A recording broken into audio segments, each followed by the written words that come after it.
գործնական, եւ ֆինանսական, եթե նույնիսկ խնդիրներ կա, եթե նույնիսկ պրոբլեմներ կա,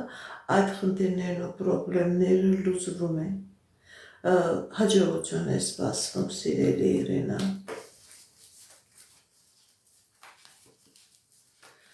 Էլիզա, Սևակ, տեսնենք ինչ ասում տիեզերքը մեր սիրելի Էլիզայի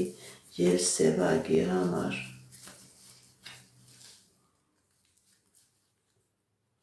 Սիրելի Էլիզա, սիրելի Սևակ,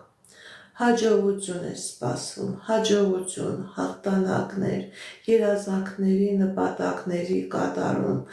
ձեր մոտ հաջողությունն է ցույց տալիս, եթե նույնիսկ կա խնդիրներ, պրոբլեմներ, դուք այդ խնդիրներն ու պրոբլեմները հաղթահարում եք, դուրս եք գալիս, հաջողություն է ցույց տալիս։